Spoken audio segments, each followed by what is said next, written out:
Setelah sebulan lebih berlalu sejak penangkapan tersangka, kasus pembunuhan anak politisi PKS di Cilegon rupanya belum benar-benar usai. Pelaku pembunuhan Heru Anggara yang sudah mendekam di tahanan tiba-tiba memutuskan untuk menggugat balik polisi lewat jalur pra-peradilan. Pelaku melalui kuasa hukumnya menuding ada kejanggalan pada prosedur penetapannya sebagai tersangka. Baginya, langkah itu bukan sekadar upaya hukum, melainkan jeritan terakhir untuk mendapatkan keadilan.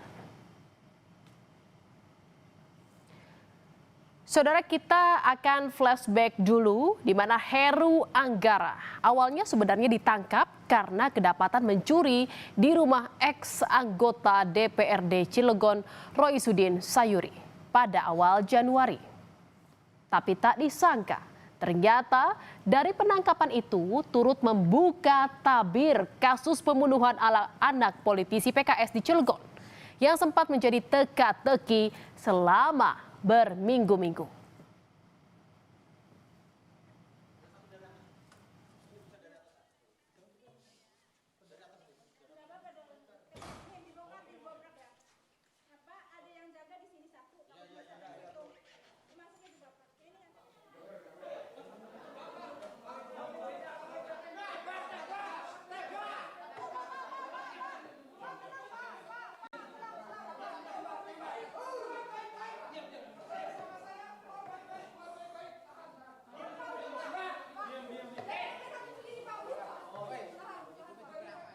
Inilah detik-detik saat penangkapan Heru Anggara di rumah mantan anggota DPRD Cilegon, Roysudin Sayuri. Polisi saat itu mendapat laporan dari warga terkait adanya pencurian. Setelah drama pendobrakan pintu rumah, Heru Anggara akhirnya ditangkap dan digelandang ke kantor polisi.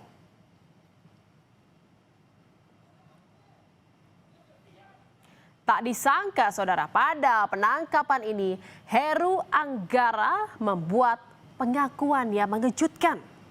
Heru mengaku 3 kali mencuri di rumah mewah, salah satunya rumah politisi PKS Maman Suherman. Ia juga mengaku sebagai pembunuh anak Maman karena panik aksinya terpergok dan korban melawan. Dari hasil pengakuan inilah polisi menetapkan Heru Anggara sebagai tersangka kasus pembunuhan anak politisi PKS Cilegon.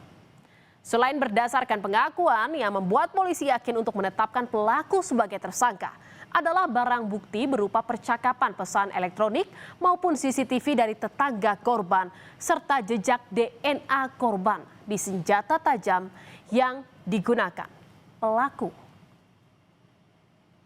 Ditemukan bercak darah yang mana pada darah tersebut mengandung DNA milik korban saudara A 9 tahun, sehingga tidak dapat terbantahkan lagi bahwa yang bersangkutan adalah yang melakukan pembunuhan. Heru diketahui sebagai karyawan swasta, saudara. Ia ternyata bukan warga asli Cilegon dan tercatat sebagai warga Palembang. Polisi bilang jika Heru Anggara merupakan pelaku pencurian spesialis rumah mewah. Ia nekat mencuri di rumah mewah karena motif ekonomi, karena terlilit hutang ratusan juta rupiah setelah kalah main kripto.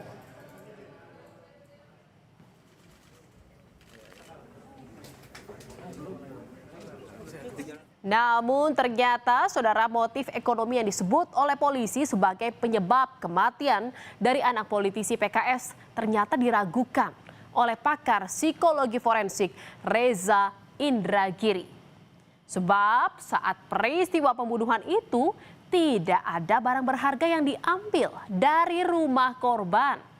Reza menduga jika ada unsur dendam pada pembunuhan anak politisi PKS. Kemudian kita berfokus pada apakah pelaku pencurian ini juga merupakan pelaku pembunuhan.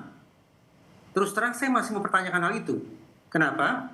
Karena dari pemberitaan yang saya dapat di media, satu, bahwa di lokasi pembunuhan itu pelaku tidak mengambil barang apapun. Berarti perkiraan saya, orang yang masuk ke rumah anggota PKS tersebut, kemudian melakukan pembunuhan terhadap anak, melancarkan aksinya dilatar belakangi oleh motif emosional, marah, dendam, sakit hati, dan sejenisnya. Namun ternyata setelah 1 bulan lebih berlalu, tersangka Heru Anggara justru balik melawan. Pada 26 Januari, Heru Anggara mengajukan gugatan pra-peradilan yang ditujukan kepada Kapolres dan Kasat Reskrim Polres Cilegon. Tim kuasa hukum menilai ada kejanggalan dalam proses penyidikan kasus pembunuhan anak politisi PKS Maman Suherman pada 16 Desember 2025. Menurut kuasa hukum, dalam SPDP tidak tertulis keterangan 2 alat bukti.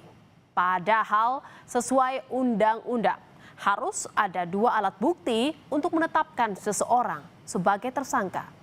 Sehingga kuasa hukum menilai penetapan tersangka ini tidak sah.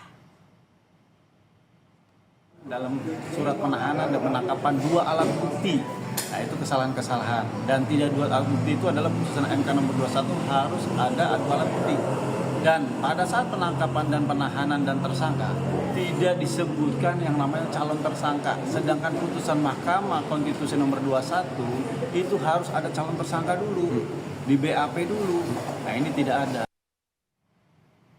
Menanggapi gugatan pra-peradilan dari tersangka pembunuhan anak politisi PKS yang meragukan 2 alat bukti penyidik, Kasat Reskrim Polres Cilegon AKP Yoga Tama menegaskan penetapan Heru Anggara sebagai tersangka sudah sesuai prosedur dan disarai 2 alat bukti yang kuat. Meski demikian, polisi tetap menghormati langkah hukum yang ditempuh oleh pelaku. Pra-peradilan penting agar tidak terjadi opini liar di masyarakat. Jangan mengeluarkan bahasa yang asumtif. Kita dalam penetapan tersangka itu tidak main-main. 2 alat buktinya sudah cukup. Jadi bahasa-bahasa yang asumtif di luar sana tolong dihindarkan. Maupun bahasa-bahasa yang bilang alat bukti lemah seperti itu. Yakin bahwa kami sudah membuat prosedurnya dengan benar. Artinya alat 2 bukti itu udah kuat cukup sebelum penetapan tersangka. Pengadilan Negeri Serang memutuskan menolak permohonan pra-peradilan yang diajukan tersangka kasus pembunuhan anak politisi PKS. Penetapan dan penangkapan tersangka oleh penyidik dianggap memenuhi syarat objektif dan seluruh dalil pemohon tak beralasan hukum. Dengan demikian, proses hukum terhadap tersangka pun terus berlanjut.